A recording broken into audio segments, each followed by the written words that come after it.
हाय दोस्तों, मेरा नाम मोहित है और आप देख रहे हैं मेरे चैनल मोहित डी कोड्स। तो अब हम बात करेंगे पाइथन के एक और इनबिल्ट डेटा टाइप के बारे में, जिसका नाम है सेट। तो सेट में हम सीखेंगे सेट को हम कैसे क्रिएट कर सकते हैं, क्या इसमें डुप्लीकेट वैल्यू अलाउड होती है, क्या हम सेट के आइटम को एक्सेस कर सकते हैं, क्या सेट में कुछ चीज ऐड और रिमूव कर सकते हैं, और लास्ट में जानेंगे सेट के कुछ इंपॉर्टेंट मेथड के बारे में। सबसे पहले बात करते हैं सेट क्या होता है पाइथन में। सेट एक pre defined built in data type है जो रखता है कलेक्शन ऑफ अनऑर्डर्ड आइटम। ये होता है यूनिक और इम्यूटेबल। इसके जो आइटम होते हैं यूनिक होते हैं और इम्यूटेबल होते हैं। ये तो रही डेफिनेशन वाली बात। जैसे कि आपने सेट जो है 9th क्लास में पढ़ा होगा या फिर अपने इंजीनियरिंग में भी पढ़े होंगे। सेट, सुपर सेट हो गया, सब सेट हो गया, उसी से इसको रिलेट करो। सेट क्या होता है, देखो एक सेट ये है, एक सेट ये है, तो इनके कॉमन जो वैल्यू है वो इधर दिख रही है। इसी हिसाब से ये भी सेट है। सेट में एक यूनिक कलेक्टिव वैल्यू होती है, जैसे कि मैं बार बार बोल रहा हूँ यूनिक। तो सेट में जो भी वैल्यूज होती हैं वो रिपीट नहीं करती। जैसे कि 2 टाइम्स न्यूमेरिक 1 नहीं रख सकता, 2 टाइम्स मोहित और मोहित नहीं रख सकता।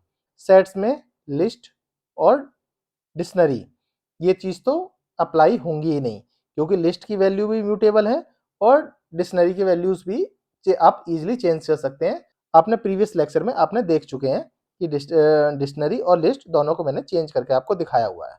तो इसमें क्या है, फिर इसमें क्या रख सकते हैं हम, इसमें रखते हैं इंटीजर रख सकते हैं आप 1। एक बार इंटीजर जो असाइन हो गया 1, तो वो 1 ही रहेगा, इस हिसाब से समझो। फ्लोट रख सकते हैं, स्ट्रिंग रख सकते हैं, टपल रख सकते हैं। टपल की जो एक बार वैल्यूज रख गई वो टपल में फिक्स हो जाती हैं। मतलब कोई भी डेटा टाइप या फिर प्रिमिटिव डेटा टाइप आप इजीली रख सकते हो, बस बाकी लिस्ट और डिक्शनरी को छोड़कर। तो सीधे चलते हैं अपने वीएस कोड पे और देखते हैं कि सेट को आप कैसे क्रिएट कर सकते हो और उसका क्या सिंटैक्स होता है। तो नॉर्मल मैंने sets.py करके एक पाइथन फाइल बना रखी है। तो अब क्या करता हूँ, एक वेरिएबल लेता हूँ my_set में सिंपल विद इन करली ब्रैकेट। विद इन करली ब्रैकेट आप इसके अंदर जो भी लिखोगे वो होगा सेट। ये तो कहोगे ये तो आपको डिक्शनरी की तरह लग रहा है। डिक्शनरी में भी आपने बताया था विद इन करली ब्रैकेट डिक्शनरी की होती है, पर डिक्शनरी में जो होती है ना, की और वैल्यू पेयर होती हैं, और यहाँ सिर्फ वैल्यू है। तो अब वैल्यूज को मैं सिंपल बोलूंगा आइटम्स, और आइटम्स हैं जैसे 2 हो गया, 3 हो गया, 1 हो गया, 4 हो गया। तो ये जो चारों वैल्यू हैं, न्यूमेरिक वैल्यू हैं अभी के फिलहाल, ये पूरी न्यूमेरिकल वैल्यू मिलके बनती है एक सेट। आप कहोगे ये कैसे सेट बनेगी, आप मुझे प्रूफ करके दिखाओ। तो प्रूफ कर लेते हैं। प्रिंट में माई सेट को दिखते हैं और एक प्रिंट और लिखते हैं टाइप में माई सेट। तो इसका सेट को प्रिंट करके देखते हैं और सेट का टाइप भी पता करते हैं। सिंपल यहाँ से अपना प्रोजेक्ट चलाते हैं। तो यहाँ देखो, ये तो रही मेरी पूरी वैल्यू जो यहाँ थी, वो चारों की चारों वैल्यू यहाँ पे आ गई, और सेट्स जो था मेरा, यहाँ पे मेरे को टाइप मिल गया, ये है सेट। तो सेट में जो मैंने बोला था कि एक यूनिक वैल्यू होती है, तो वो मैं आपको समझा देता हूँ। 2 और रखता हूँ, यहाँ 1 रखता हूँ, और यहाँ फिर 2 रखता हूँ।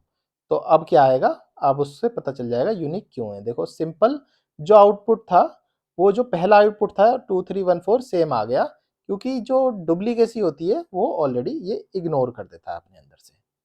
तो इग्नोर कर देता है डुप्लीकेट वैल्यू, इसी को बोलते हैं ये यूनिक है। ये चीज आप चाहो तो स्ट्रिंग भी रख सकते हो इसके अंदर। स्ट्रिंग में आप जैसे करोगे तो एक स्ट्रिंग भी इजीली दिख जाएगा।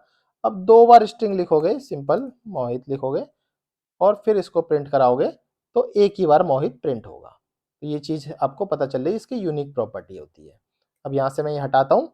जो सेट है उसमें आप ऐसा टाइप भी लिख सकते हो और इसकी लेंथ भी निकाल सकते हो। तो इसकी लेंथ निकालनी भी सीख लेते हैं। लेंथ करके लिखते हैं माई स्ट्रिंग, और इसको फिर क्लियर करके यहाँ से फिर दोबारा से रन करते हैं।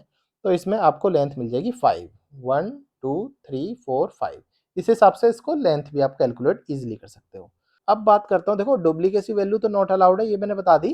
क्या अब हम एम्प्टी सेट नहीं बना सकते, क्योंकि मैं यहाँ एम्प्टी सेट बनाऊंगा और फिर इसको यहाँ से टाइप ऑफ निकालूंगा।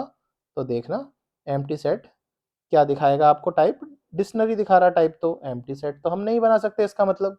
तो इसके लिए इन्होंने एक मेथड रखा है सेट। आपको यहाँ पे सेट लिखना है और सिंपल इतना कर देना है, तो ये एम्प्टी सेट बन गया। अब इसको चला के देखते हैं तो देखोगे सेट करके इसका टाइप आ गया है, और सेट ये एम्प्टी ब्रैकेट के अंदर देखो कुछ वैल्यू नहीं है, तो ये एम्प्टी सेट है। और अगर आपको इसमें वैल्यू फिट करनी है तो माई सेट में ऐड 1 कर दो और 2 कर दो। अब जैसे प्रिंट करके दिखाओगे तो आपको सेट के अंदर ऐसे वैल्यू प्रिंट भी कर सकते हो। तो इस हिसाब से ये एम्प्टी सेट है और इस हिसाब से इसमें वैल्यू ऐड करना सिखा रहा हूँ। अभी इसको इग्नोर करो, जस्ट आपको कंफ्यूजन ना हो, ये एम्प्टी सेट है इसलिए मैंने ये वैल्यू यहाँ ऐड करी है। तो आते हैं अपने नेक्स्ट टॉपिक पे कि एडिंग एंड रिमूविंग और एक्सेसिंग।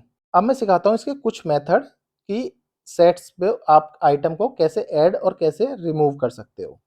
तो सिंपल क्या करता हूँ मैं, पहले इसमें यहाँ से क्लिक करके एक नया सेट बना लेता हूँ, नम करके एक सेट बना लेता हूँ सिंपल, और नम के अंदर कुछ वैल्यूज रख देता हूँ 2 3 1 और इसका मतलब 4, ऐसे एक वैल्यू रख दी। ये बना दिया मैंने एक सेट। अब इसमें कोई वैल्यू ऐड करनी है, सबसे पहले मैं एडिंग सिखाता हूँ कि वैल्यू को कैसे ऐड करोगे। तो आपको इसको समझो पहले ठीक से। ये num dot add, num dot add 5 करोगे और फिर इसको प्रिंट करोगे, प्रिंट में नम प्रिंट करोगे। अब इसको जो है चला के देखोगे तो 5 value end of the set, end of the set 5 value आपकी ऐड हो गई है। अब इसमें क्या करते हैं, अब तो एडिशन करना सीखा आपने, अब करते हैं कोई आइटम को रिमूव करना। तो नंबर डॉट रिमूव, रिमूव मतलब दो जो आइटम है वो रिमूव कर दो। तो सिंपल रिमूव करना सीखते हैं। अब जैसे इसको चलाते हैं तो इसमें आपके प्रॉपर सेट में 3 ही आइटम रह गए हैं, तो आप इस तरह से इसको रिमूव भी कर सकते हो। अब एक चीज़ और दिखाता हूँ मैं, अब इसको सिंपल प्रिंट करना सीखो। देखो प्रिंट में करता हूँ तो देखो 1 2 3 4, देखो यहाँ तो था 2 3 1 4 और नीचे है 1 2 3 4। अब मैं क्या करता हूँ, यहाँ पे ना एक और लेता हूँ मोहित सिंपल, और यहाँ पे ऐसे सिंपल रखता हूँ और इसको प्रिंट कराता हूँ। तो देखो ये मोहित लास्ट में पहुँच गया, 1 2 3 4 पहले आ गया। तो ये इसीलिए इसको बोलते हैं अनऑर्डर, क्योंकि जितनी बार भी आप प्रिंट करोगे ऑर्डर इसके चेंज होते रहते हैं। तो इसके फिक्स ऑर्डर नहीं है कि 1 यहाँ आएगा, कभी 1 पीछे आ सकता है, कभी 4 आगे आ सकता है। तो इसीलिए इसको बोल रहे हैं कलेक्शन ऑफ अनऑर्डर्ड आइटम। तो अब क्या करता हूँ मैं इसमें, ये चीज़ सिर्फ समझाने के लिए जस्ट मेरे माइंड में आई तो मैंने आपको समझा दिया। अब क्या करते हैं, ऐड और रिमूव तो आपने सीख लिया, अब करते हैं डिस्कार्ड। डिस्कार्ड में क्या होगा, अगर आइटम ना भी फाइंड हुआ ना तो भी वो उसको एरर नहीं देगा। तो ठीक है देख लेते हैं, नम डॉट डिस्कार्ड 2, डिस्कार्ड 2 चलाते हैं। अभी तो आइटम है डिस्कार्ड में तो 2 ईजिली हट जाएगा। तो इसमें क्या करता हूँ 6 कर देता हूँ, देखो 6 ऊपर कुछ नहीं है। अब इसको चला के देखते हैं तो 1 2 3 4 ईजिली जो मेरी प्रिंट थी वही आ गया। डिस्कार्ड ने एरर को आने नहीं दिया, कोई भी एरर हमें नहीं दिखा और हमारा प्रिंट भी ईजिली ठीक चल गया विदाउट एनी एरर। तो एक तो होता है डिस्कार्ड, डिस्कार्ड भी बहुत काम की चीज़ है। अब देखते हैं num dot pop, num dot pop देख लेते हैं इससे क्या होगा। चाहिए ये सिर्फ इंटरव्यू रिलेटेड क्वेश्चन है। नम डॉट पॉप किसी भी रैंडम वैल्यू को उसने 1 को डिलीट कर दिया। तो इस हिसाब से अगर रैंडम वैल्यू आपको करनी है तो नम डॉट पॉप चलाओ, और लास्ट का जो मेथड है इसका नम डॉट क्लियर, इससे क्या होगा आपका पूरा का पूरा सेट क्लियर हो जाएगा और एम्प्टी सेट दिखेगा आपको। देखो एम्प्टी सेट का मेथड ये है, सैंपल सेट लिख जाए मतलब ये आपका एम्प्टी सेट हो गया। चलो ठीक है, अब लास्ट सीखते हैं सेट के मेथड। सेट में दो मेथड हैं जो बहुत ही ज़्यादा यूजफुल हैं। पहला मेथड है यूनियन और दूसरा है इंटरसेक्शन।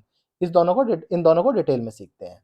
तो क्या करता हूँ, पहले नम 1 करके एक चीज़ बना लेता हूँ और एक नम 2 करके 1 2 3 4 5 बना लेते हैं। ठीक है, ये दो मैंने एक वेरिएबल बना लिए। अब यहाँ से इसको पहले डिलीट करता हूँ, अब इसको अच्छे से समझाता हूँ कैसे कैसे ये होता है। नम 1 डॉट यूनियन नम 2, अब जब नम 1 डॉट यूनियन नम 2 रखोगे, अब इसमें अब इसको प्रिंट कर लो, प्रिंट कर लोगे यूनियन। इसको जैसे आप प्रिंट करोगे, अब इसको मैं यहाँ से डिलीट कर यहाँ से कमेंट कर देता हूँ। तो अब देखो यूनियन का मतलब है जोड़ देना 1 2 3 4 5, जैसे कि इस एग्जाम्पल में दिख रहा है। इन दोनों को प्रॉपर जोड़ देना, इन दोनों को जैसे दोनों सेट को जोड़ोगे, दोनों सेट को जोड़ के देखो 1 2 3 4 यहाँ से उठाया और 1 2 3 4 यहाँ कॉमन था और 5 यहाँ से उठाया, तो सारा कुछ जोड़ के 1 से लेके 5 तक की वैल्यू आपको मिल गई।